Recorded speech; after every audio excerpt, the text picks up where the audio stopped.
have a seat whenever you're able. And while you're doing that, I'll just read what I found as a list of county supervisor duties. First, make appointments to non-elected county offices and to county boards and commissions. Fill vacancies in elected county offices occurring in the interim between elections, except for vacancies occurring in its own membership. Approve budget proposals of county offices and levy property taxes to raise revenues. Number 3, review claims against Mahaska County and order payment of those claims. Number 4, manage all county buildings and grounds. Number 5, supervise construction and maintenance of the secondary roads system. Number 6, oversee the health and social service needs of all county residents. Number 7, make official canvass of votes cast in Mahaska County for elections. Number 8, approve applications on behalf of the state of Iowa, permits for beer, liquor, and cigarette sales by businesses in the unincorporated areas of the county. And number 9, approve homestead and military service tax credit applications. And I'm sure that there's more items as well, but those were the list that I found on the county website. So we'll begin just kind of like the sheriff candidates and give you an opportunity to briefly introduce yourself and then answer why do you want to become county supervisor. Van, go ahead. My name is Alan McReynolds. I grew up in a small town outside of Houston, Texas. Always had a love for politics, cultivated in high school with my history professor. Moving on into college, I had a love for politics, and I knew I wanted to go out of state, and I chose Iowa to come to just because it's a political battleground, and if you love politics, it's the place to be. Came to William Penn University. My parents made me pay for my own education. So William Penn gave a lot of athletic and academic scholarships, so it made it financially feasible for me to pay for my own education to go there. Graduated in 3 years, went to University of Texas, San Antonio, got a master's in political science. I studied the link between judicial decisions and legislative action. I really like to see, how the legislators work and the background behind that, and then how they're impacted when the courts make a decision. Seeing the population responses and how it affects people. From there, once I graduated, my fiance is a police officer here, so that brought me back up to Oskaloosa. He's been an officer here for over a decade. I got a second master's at William Penn, business leadership. From there, I got a job at Habitat for Humanity, and now I currently work for the chamber. I've always had a love for politics. I love people. I have a passion just to serve Mahaska County and be involved. And with an open seat, I decided it was time to step up and put my passion to good use and be able to be a public servant.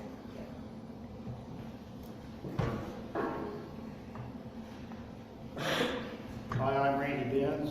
I'm a 20-year veteran of the United States Army and the Iowa Army National Guard. I retired right out of 365 Fort Macon Company right here in town. I grew up in rural Marion County in the youngest of 12. I've lived here for the last 20 years with my wife. She is a lifelong resident of Mahaska County. I have a lot of experience through the military, doing leadership, management, budgeting, vehicle maintenance, road construction, building and grounds construction. And I want to bring that 20 years of experience home to Mahaska County and serve the people of this county. Thank you.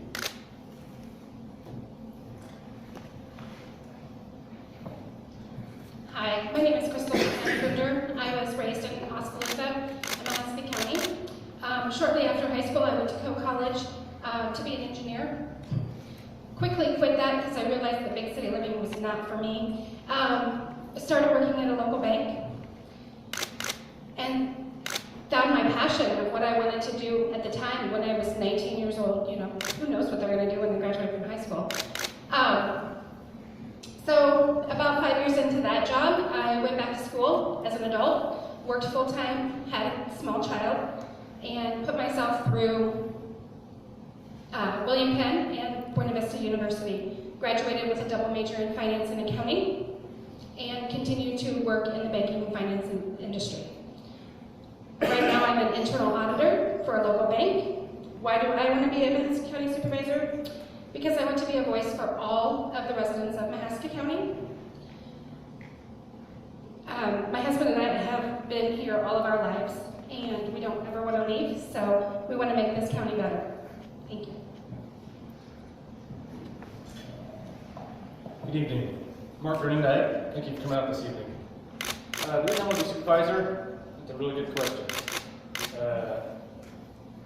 Supervisor will all tell you it's a thankless job. I've been involved with politics most of my adult life. We started at the federal level, dealing with federal agencies, senators, congressmen.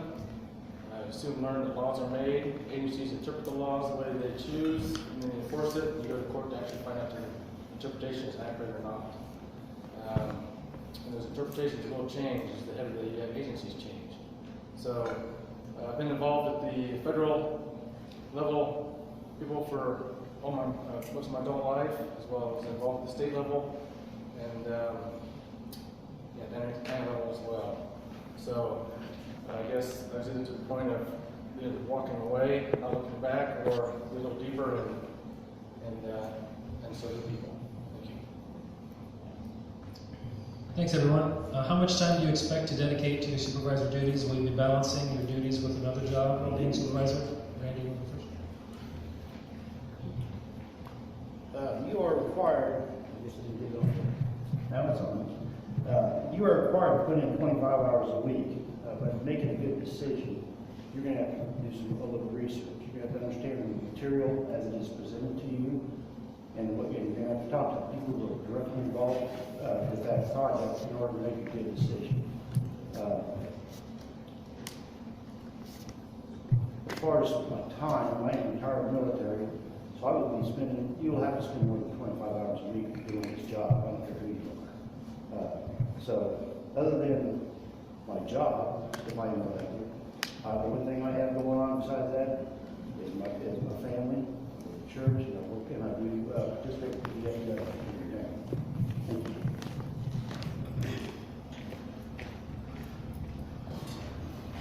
In my discussions that I've had with current supervisors and previous supervisors, the requirement is about 20 to 30 hours a week. As I said before, I am an internal auditor for a local bank.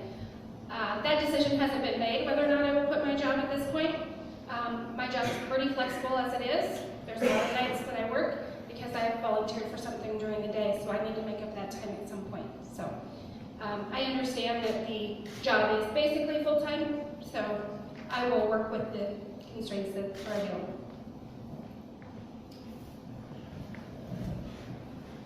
I think you need to dedicate as much time as it takes, regardless of the season. As long as you find the details, and the matters you're talking about in detail, you know what decisions need to be made.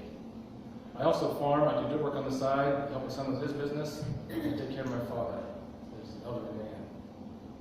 There will be choices that have to be made when elected to give up some of that. I guess I feel if I'm going to be elected and represent my people, I want to do a good job of it. So I will give up some things, because I want to do a good job being a supervisor regardless. Thank you.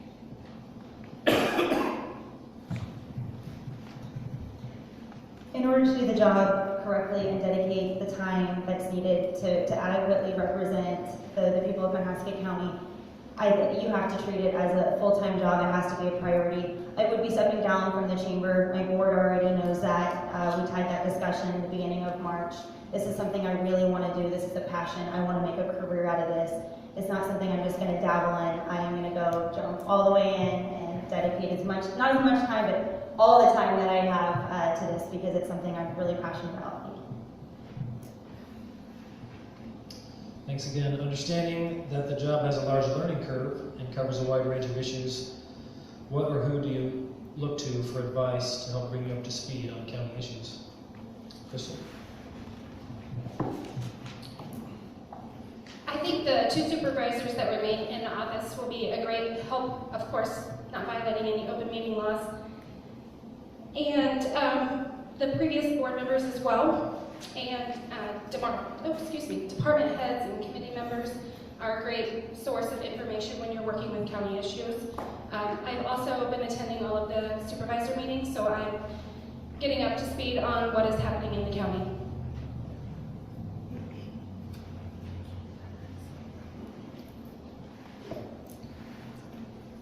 I think I've missed 2 supervisors meetings since 1st of November. So I've been able to see a lot of how the supervisors react, act, decide. I've also made public comments at their meetings, so I have been engaged already with the supervisors. I know most of the supervisors going back to the late 80s. I still communicate with them. So I've got a range of 20, 30 years of supervisors to get information from, as well as the county attorney, as well as the county auditor, Sue Brown and Teresa. So there's a wealth of information out there. It's all available. I'll use it. Thank you.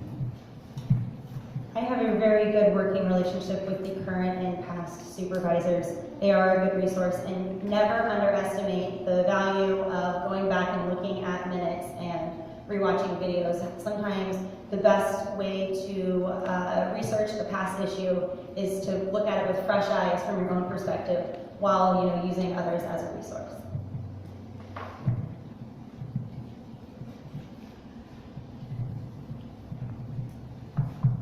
I will look to the current supervisors. I will also look to the sheriff's department. I will look to Veterans Affairs, the auditor's office, assessor's office, the road department, the water department. All these entities can help bring me up to speed so I can be a more effective supervisor for my county as quickly as possible. Thank you. Some of you already started to touch on this, but if elected, how do you see yourself fitting in with the current board of supervisors, and what is your relationship with the current board?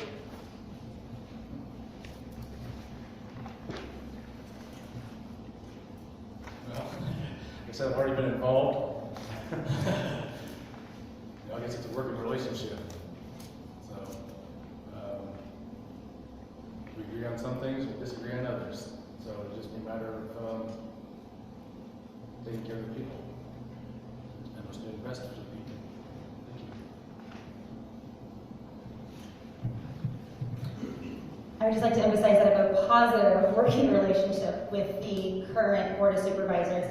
As Chamber Director, we serve concurrently on some of the boards, so we have had to work together on multiple projects, and we do know how to work together and get stuff done. And I encourage you to go talk to both of them and see their views on the current candidates. Thank you.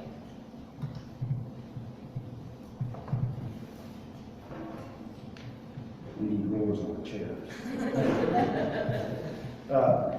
I think I would be a great asset to the supervisors. I have a wide range of experience through the military and through civilian life, road construction, vehicle maintenance, equipment maintenance, sorry. Don't want you to think I just fix cars. I got experience working with Homeland Defense, emergency management. There's a lot to do here, okay? I know all three of the current supervisors. I know William Antelope and I know Mark Dolan. I am currently a delegate for the county and district Republican Party, and I am one of Mark Dolan. As far as our relationship goes, it's strictly professional. Thank you.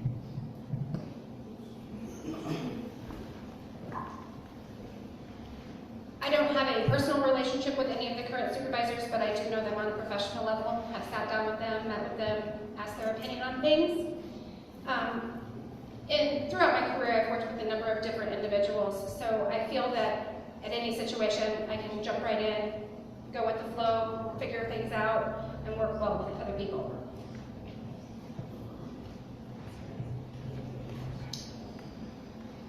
What experience do you have working on a budget? Have you reviewed the current county budget or current audit report? And do you see the need for any significant changes? If so, what? Val, I can go back to you.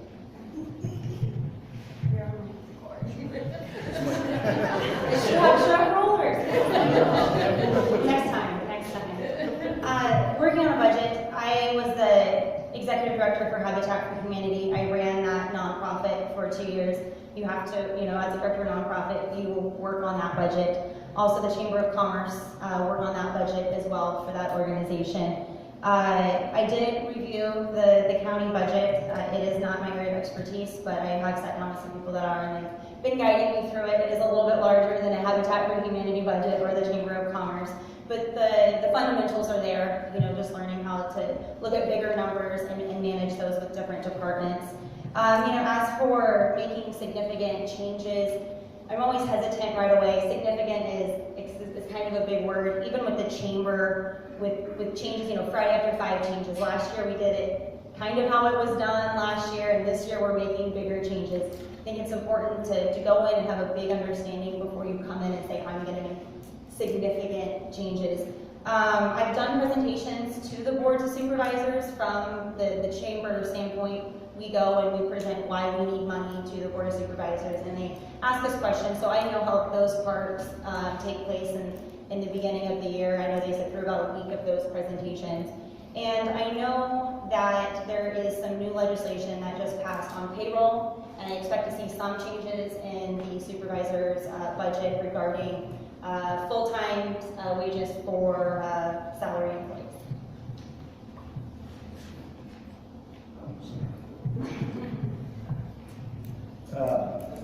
Budgeting is about priorities and facts.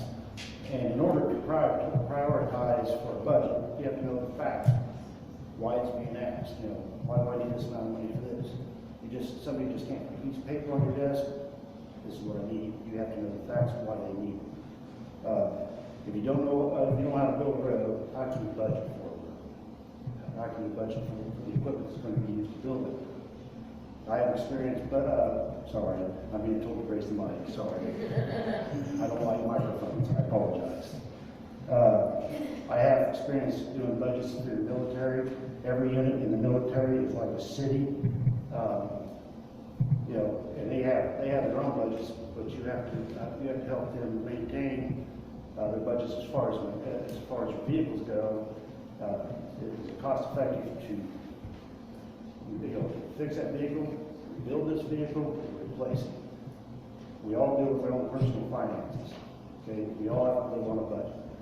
And it's all about needs and wants. What does the county need? Once you get the needs met, then it's real, what wants can you feasibly put into action to satisfy the wants of the county. Thank you. As I've mentioned, I have an accounting and finance degree, so I'm very familiar with numbers and budgets and things like that. Personally, of course, I run our family budget at home. I also am a treasurer for a couple of different service organizations, so smaller level, but yes, I do that. I have reviewed the county budget and the county audit. It makes sense to me. So on a bigger level, my job is I work for a $3 billion bank, so I understand their financials as well. Review many budgets in my audits that I do, so I'm very comfortable with budgets and audit.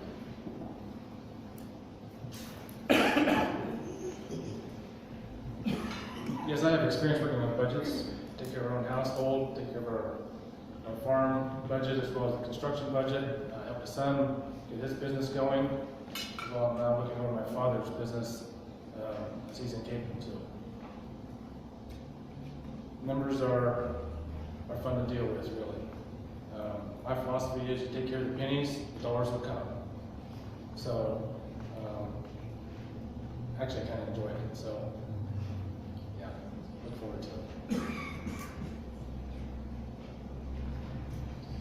Okay, what do you think should happen with the local option sales tax?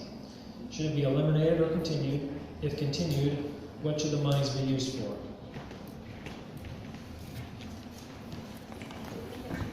Randy, I think it's your turn.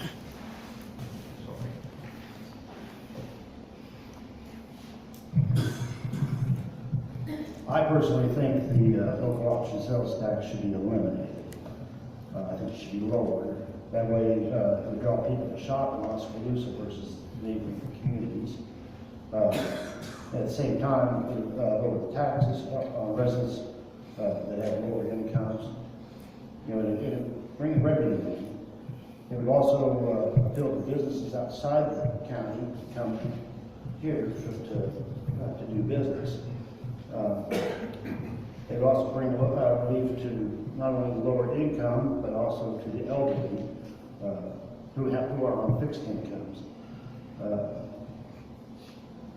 Lower property taxes would also draw new homeowners and families to our community, which would help grow our financial base. Thank you.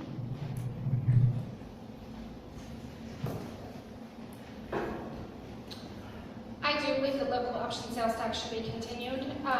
We have built a number of great things with those funds in the past, the law enforcement center, the library, and the school. Thank you, sorry, I forgot that one. And my kid goes there every day. I think that we can use those funds for big projects in the community that support the entire county. So I would like to see people who are interested in using those funds get together and decide what those funds should be used for.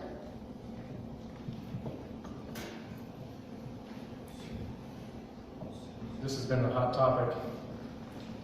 You asked the older generation, when this lost sales tax started, it was promised it would just be a one-time deal. So,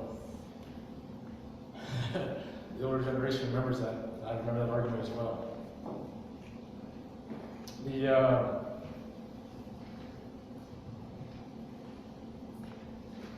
It's not much of a discussion. The lost sales tax is here. There's enough people in the county passed it, made 3. It is passed for the county, except for 2 areas, an incorporated area and Fremont. So, it will be extended in our county. What happens to the unincorporated area?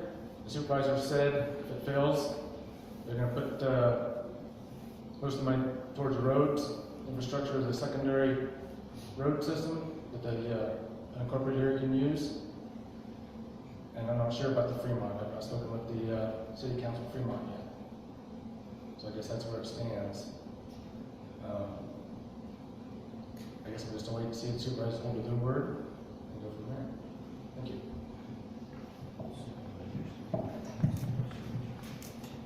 I think the local option sales tax is a really great way to work on projects in the community without raising taxes. It's just a penny on things that you buy. When we bring tourists to Oskaloosa, it's a good way to use their money to build our projects, so you don't have to use your tax dollars.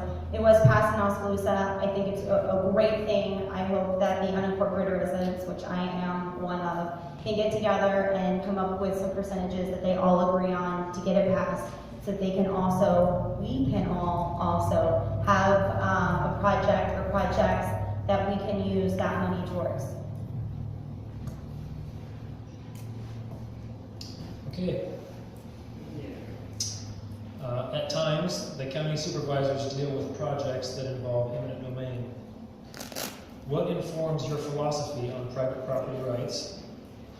Can you give examples of projects in Mahaska County that appropriately used eminent domain, or that would be an appropriate use of eminent domain? And conversely, can you give examples of projects in Mahaska County that did not use eminent domain appropriately, or that would not be an appropriate use of eminent domain? If not, what would you do to resist the project? So this is a broader question than just the airport question. So, thank you. Mark, you start.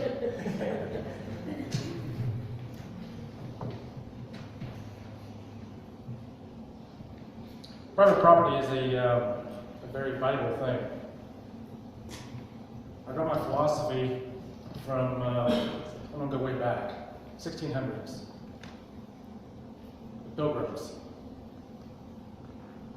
If you do history, and I like history, the first 3 years the Pilgrims lived with communal work, communal grocery store. Everything was communal. The first 3 winters were not good. And now studies that show there's actually cannibalism to try to survive through the winter. If it was the 4th year, the 4th spring, Governor William Bradford started a new philosophy. Each family had a parcel of property. Each family is responsible for feeding their family. Each family is responsible for taking care of their own needs. William Bradford writes in his diary, it made an extreme difference in the lives of people. Never again were they hungry. If people have an opportunity to take care of themselves and know they have it, it makes a big difference on how ambitious and how they take care of things. So I view eminent domain very seriously. I understand we need roads. Most of our roads are built. You know, I'll be honest with you, the secondary roads need a lot of work. There's banks need to be cut back. There's battery lines there. Do I want to take landowner's property? No. What I would like to do is go out and talk to them and say, you know what, let's work together. Give me 10 feet of your property. Let's cut the road back. Make it more accessible in the winter times. There's less drifts, better ditches. Work together. County, landowner, everyone wins. My view of eminent domain is, am I willing to put my house for this project? Now I look to our leaders of the Constitution. When the British were coming, a lot of our leaders, the signers of the Declaration, lost family, income, assets. A lot of them lost it all. They were willing to give it though for the start of the country. So I guess I look at it as me as a servant. If I got to push something, am I willing to give it up?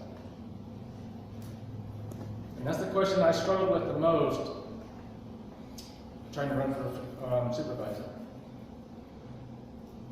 How much am I willing to give up? Because I believe if you're going to serve, you have to be willing to give the most. You have to be willing to give it before you ask for someone else to. So eminent domain is a very precious thing because it's someone else's property. Thank you. Okay, my own share. So I'll start with what informs my philosophy. I love constitutional rights. Actually, before I decided to get my master's in political science, I had enrolled at St. Mary's Law School to study constitutional law, something I'm very passionate about. But as I started looking at, since my parents made me pay for my own education, it was going to cost me $180,000 to go for 3 years, and I said, you don't make any money as a constitutional lawyer. I'm going to be paying that off forever. So decided to get my master's in political science, but that philosophy of constitutional rights is what drives most of my thought processes. You know, there's a reason it's called real estate, because that is really, real value, something that is tangible. Good projects are ones that benefit everyone. It is for public use. Example is the 4-lane bypass, 163. Bad projects are ones that are used for special interests and individual gain.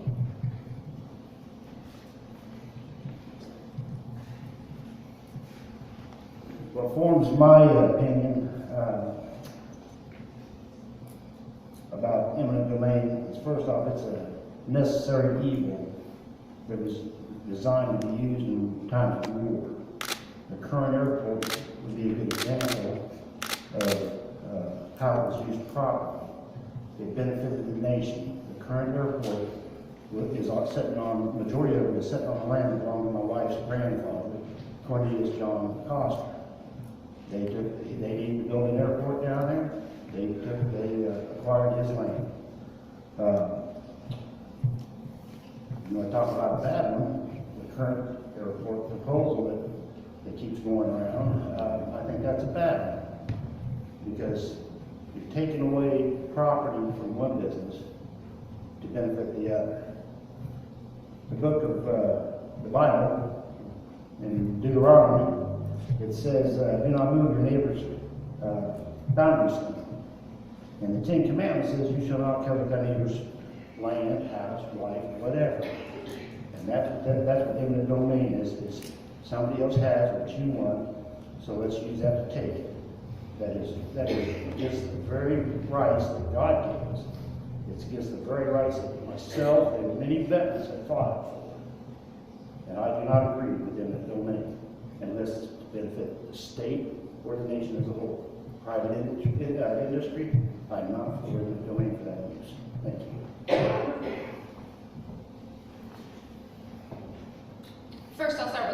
philosophy that, that my philosophy is formed from the Constitution as well. I think eminent domain should always be used on a case-by-case basis. I don't think that it's a one-size-fit-all sort of thing. And it's triggered by the good of the populace, not for individual gain. In addition, I think that if I were in a targeted area, that I would make sure that I'm willing to give up my rights and put myself in a better position if I give up my land. I know the pipeline has been an issue recently. It's going pretty much through my backyard. So I know that they've all reached an agreement on that. And I can't think of any instances in recent history that have actually resorted to eminent domain at this point. No agreements have been made on the airport issue, or proposals have been made, so eminent domain has not been used on that yet. Thanks, everyone. So this is a similar question to one that was asked during the sheriff's forum. As an elected office holder in the state of Iowa, you'll be asked to take the following oath of office. I do solemnly swear that I will support the Constitution of the United States and the Constitution of the state of Iowa, and that I will faithfully and impartially, to the best of my ability, discharge all the duties of the office as in now or hereafter required by law. It's kind of a mouthful. We see a lot of examples of the federal government using funding, including grants and other carrots, as a means to control the behavior or please special interest groups at the state and county levels or in local schools. Since the 9th and 10th Amendments to the Constitution that you will have sworn to uphold prevent the federal government from expanding its reach beyond those enumerated powers, is it the sworn duty of local office holders to reject funding, programs, or projects that don't arise from the enumerated powers? And to the best of your knowledge, are there any current or proposed projects that fall under this category in the county? Like I said, I love the Constitution and the things that go with that. So taking that oath, that we take it very seriously. So yes, I would uphold that. You know, I don't know of any current or proposed things, projects that fall into that category, but I am aware there was a big one in 1996. Louisiana pretty much refused to change their drinking age from 18 to 21, and the federal government withheld $17 million from them in road funding. So they eventually changed their drinking age to 21, but that just explains some of the reach that the government has. And I don't think we'll experience that big of a reach here in Mahaska County, but you know, I do know that it happens, and I would hold that oath seriously. To answer that first part of that question, the answer is yes. And the second part is yes, there is. President Obama just made an opinion on Title IX. And if you know what Title IX has to do with, it has to do with gay, lesbian, and identity, sex identity.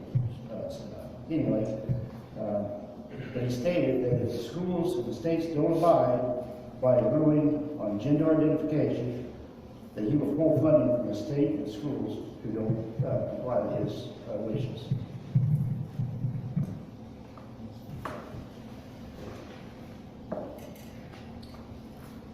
If the funding is inappropriate, I would not pursue those funds. So yes, I will uphold those. But I do think we should pursue grant funds for things that are for the betterment of our community. Russ had mentioned the COPS program, law enforcement deputies, and I would like to see a drug enforcement K-9 unit added back to our county. So those are things that I would pursue grants for.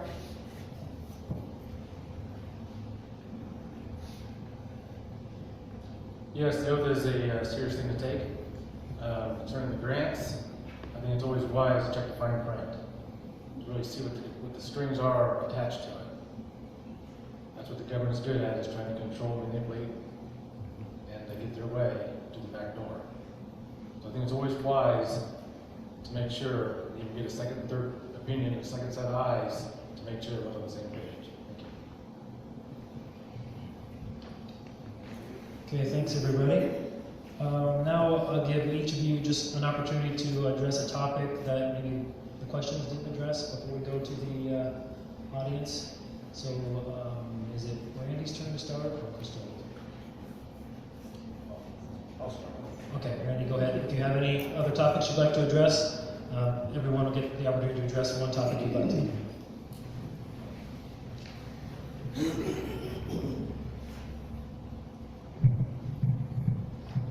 Being military, one of the things that really concerns me is national defense, but since I'm no longer in the military, now we have to think about homeland defense and emergency management. Okay? Back in '98, Iowa City, Hills, Iowa, got hit by a tornado, and I worked with emergency management then. 9/11 happened. I worked with Homeland Defense and emergency management during that time.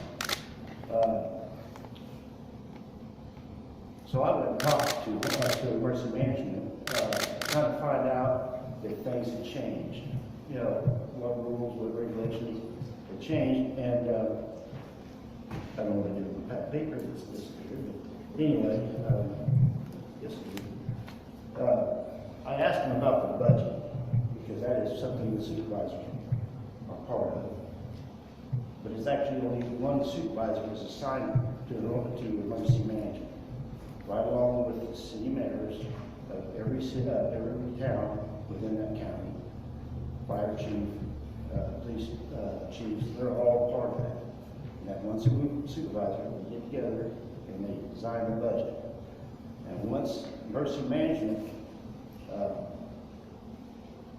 submits their budget, according to the state code 29C, it says that the county supervisors shall fund in full the emergency management budget. So I didn't know if you guys do that. I didn't know if my colleagues do that. But Homeland Defense is very important to me. I got a wide open look when 9/11 happened, and I was put on a mission. I never had any clue there was 5 nuclear power plants within or on the border of Iowa. And there is, you know, and if there was something to happen, God forbid, let's say one of them started leaking, I was asking them what kind of plan was put in place. Well, it rolls downhill from the federal government to the state to the counties, and then their appropriate actions are there, and they've got all these plans out. However, he could not share them with me because it's classified information. You know, so you know they don't need the first responders put in jeopardy because somebody else knows the plan ahead of time. But I just thought I'd tell you that that's one of the things that's very important to me is emergency management and homeland defense. Thank you.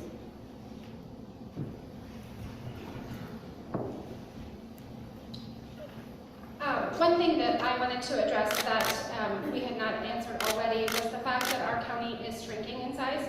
In the last 70 years, we've lost about 3,500 people. I think we need to work as a county with our incorporated cities to grow our population as a whole. And we can do that by bringing in jobs and getting better paying jobs and increasing the workforce that we already have here. So that was just one thing that I wanted to address as well.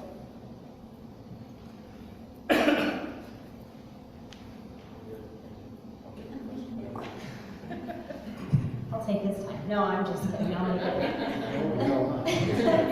I just wanted to elaborate a little bit more on the duties of the supervisor. The current working relationships that I have with the chamber and that are with the city and the county and our state elected officials already. I'm experienced working with committees and boards, that collaborative networking style of leadership, working with diverse groups of people, and just really being a people person. I love talking to people. I love helping people come up with solutions to problems and working together. Mark, one more chance? No? Okay. They have questions. I'm sure they do. Yes, so now it's time for questions from you folks. Anybody have some questions for them? Please don't hesitate. To speak up? Yes. My name is Russell Harris. I farm. I used to raise livestock, and I don't anymore, but I still have neighbors that raise livestock. And I've been hearing something about master matrix plan. I'm a little unsure what that is, and I was wondering if any of you could explain it and how it may affect the county.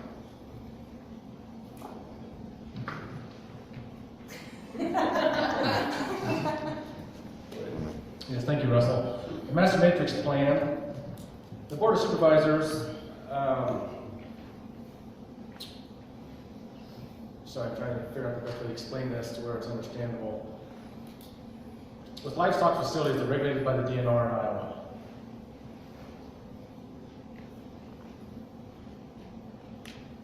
Most counties are part of the Matrix Plan. There's just some that are not. Mahaska County is not. The first of every year, supervisors decide, are we going to jump on board and be part of the Master Matrix Plan?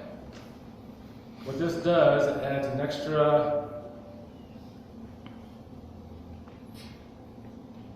what's the best way of saying it? Criteria? Bureaucracy, very well, thank you. Right now, I'll just put it this way, right now Mahaska is not part of the Master Matrix Plan.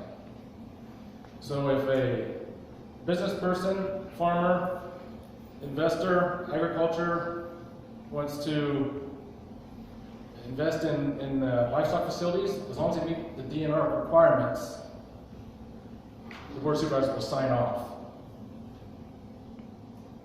The Master Matrix Plan requires another step in that, where it's another ranking process that supervisors have to go through themselves to make sure it ranks high enough to sign off before they send it to the DNR. So this will affect livestock producers. This will affect jobs. We've got 3 feed facilities inside University Park and Oskaloosa city limits. So it will affect not only the rural area, it will affect the cities, excuse me. So, yeah, I don't think Mahaska County needs to be part of the Matrix Plan. I think it's meeting Iowa code, and so I think the job is completed, and it makes it simpler, and everyone knows what the boundaries are, and keeps the politics out of it. Thank you. Would you want the opportunity to weigh in on it? Go ahead. I learned a lot, thank you. I'm going to add Mark to my list of people to talk to. But I think that question does demonstrate the broad knowledge that as a board of supervisor you would have to have, and the importance of having that mentor and people to talk to.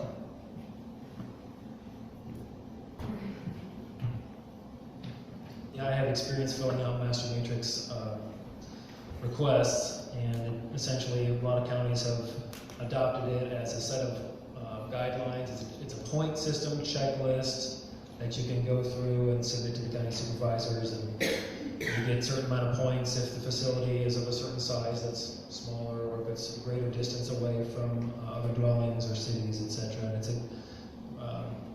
once the county adopts it, then they have to follow that as a guideline for approving the construction or expansion of livestock feed facilities. Other questions? Don't Yes, sir. forget the DNR has the final say. Supervisor could get themselves in liability problem if they misrepresented or mismeasured, but they don't have the final say. Yeah, a lot of people know more about that than I do, I'm sure. Yes, go ahead. Yes. Joe Warwick. I think in the near future, we will probably build this conservation learning center. And one, I'd like to know if you are all in favor of this facility going up. The other part on this is a person that I have come to know is a fellow by the name of John Lacey. And if you don't know the name John Lacey, he lived here in Mahaska County 100 years ago. A little bit on that. And he was a congressman. And he worked very hard in conservation. And in fact, he got what was called the Antiquity Act passed, which gave the president the power to set aside basically got the national parks basically going, and to set aside national monuments and forest reserves. And I think that our national park system and our national monuments that we have are a very, very important part of our heritage and of our country that we can all go and enjoy.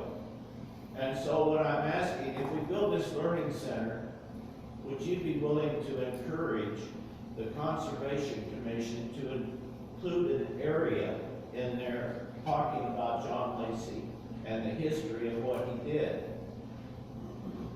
There was a program on TV recently on national parks, and of course they give John Lacey this credit for the Antiquity Act and said he's from Oskaloosa, Iowa. So I think it's something not a lot of people know about. We don't talk about him too much, but I think we need to acknowledge who he is. I have tried to encourage some other people to do something along this way and have not had much results. So I'm hoping that you will do something, and when we build this learning center, let's don't cut it short. It's going to be here for 100 years. It's something that we all can utilize, and so let's promote and do an excellent job of putting up that facility.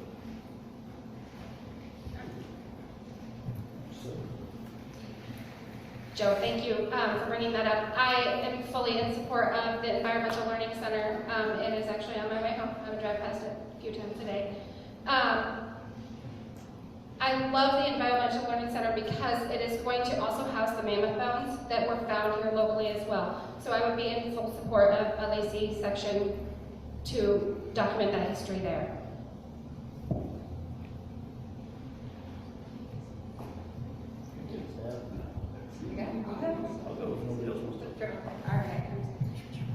All right. Yes, in full support of that. I think it will be a great asset to Mahaska County. Touching on John Lacey, he also was an attorney, and he had a law office in the downtown area, and that will soon, I believe, be a museum. They're slowly turning that in. They've done the facade on that, and that's going to become that. So treasuring that. Going back to the national parks, I am a child of 2 geologists and one of 4 children. So all we did growing up is camp all over. I remember, so I grew up in Texas, and we went camping one time in the Black Hills of South Dakota in the middle of July, and our propane tanks froze over. And that was just, I was like, where are we? So, but that has a great benefit to children growing up. It is a great learning thing. There's nostalgia attached to it, but it's also a great way for us to connect back with our roots and as being Americans and preserving that for future generations. So I would do whatever I could to help promote that and get people involved. Thanks for the question, Joe. And I know you're a veteran as like I am. And John Lacey was a great man. The conservation park would be a great asset to Oskaloosa. I'm not opposed to it. I just don't think it should be piggybacked on the taxpayers. However, I understand from talking to people, there are grants that have not come in yet that have been approved that is coming to help do this. And I think John Lacey would be something that we can capitalize on and bring tourism into this county. Since that was what I was asked the other night, was what can we do for bring tourism? That is a great asset. We beautified our square, as I was saying the other night. Why shouldn't we, put a plaque up of history for our generations to come to be able to read? I got an eye-opening experience last night. I was down at the Forest Cemetery putting up flags for the VFW, and Crystal's son walks up to me. But I was really impressed with the young people that were there helping. They were very knowledgeable about our county. They were very knowledgeable about why they were there and what price was paid for that freedom. We honor the veterans, in this way on Memorial Day. I think we got to keep a good memory and a legacy for John Lacey as well. Thank you.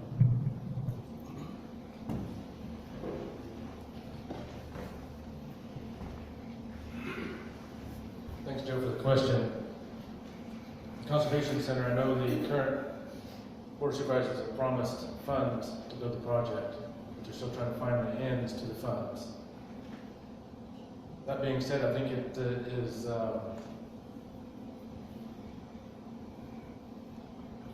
significant to stand behind your word. If you promise somebody something, you better do it. That's why it's wise to speak before you say, to make sure it's available. Concerning Mr. Lacy, yeah, I know he was a conservationist. I'm gonna be honest with you, I'll speak to the board, and I will not speak for the board until I talk to the board. And so, that is my promise. I would speak to the conservation board about it, get their input, get their recommendations, and go from there. So, thank you. Other questions? Yeah, I was just wondering, as a supervisor, you are entrusted with the funds of the county, and I was wondering, with the business leaders in Oskaloosa, this is more for Violet because she's the chamber, you build special relationships. Will you be able to withstand some of the pressure from some of these business leaders to do their pet projects rather than spending the money on county necessities? You want to answer for it? Go ahead. Please, go ahead, you can lead first. That was a really good question.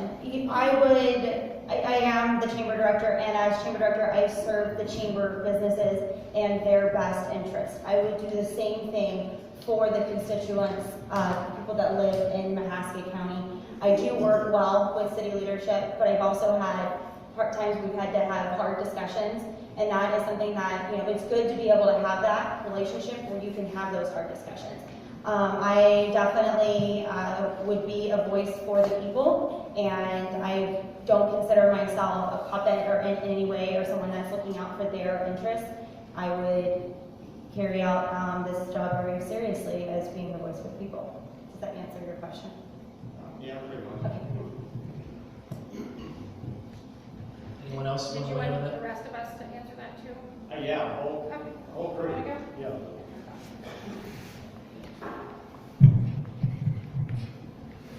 Oskaloosa does not make up Mahaska County. Barnes City, Tank, I'm not going to say this wrong, Peoria, Fremont, that is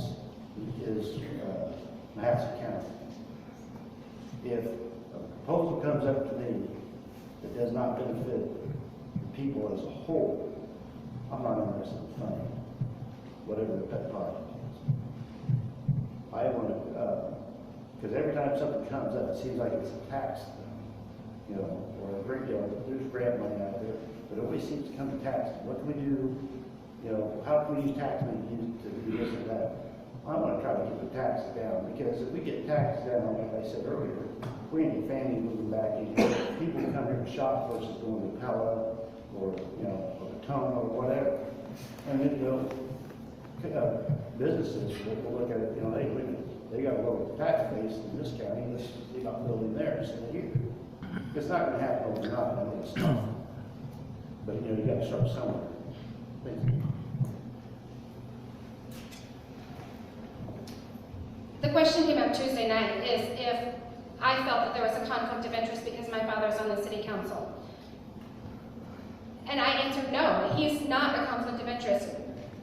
Whoever asked that question or submitted that question does not realize the knockdown, drag-out fights that him and I can have, then turn around and eat supper for Easter or Father's Day or whatever it is. I would use the same judgment in this position. He would be a constituent, but he would not be somebody who's holding anything over me, and I would use that same with the business owner here in town.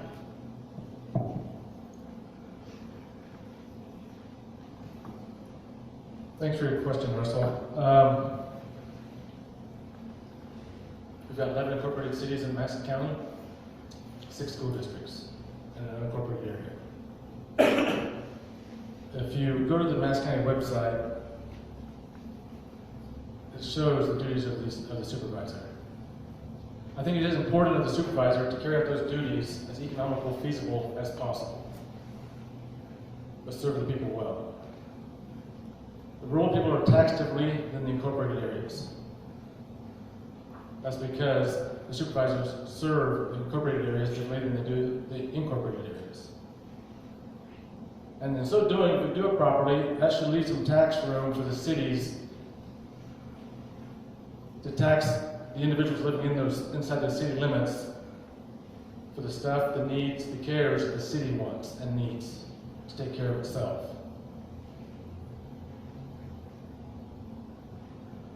We talked Tuesday night. There is a lot of animosity amongst Mahaska County.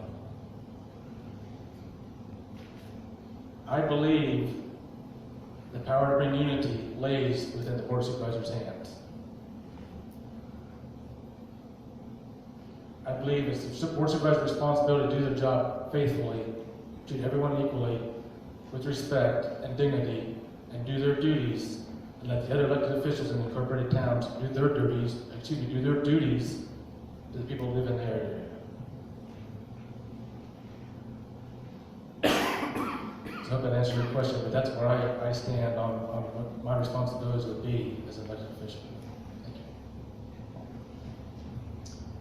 We have time for one more question.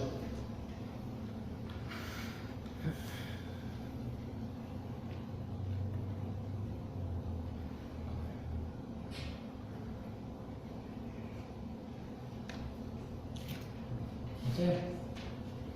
All right, join me in giving a hand to the candidates.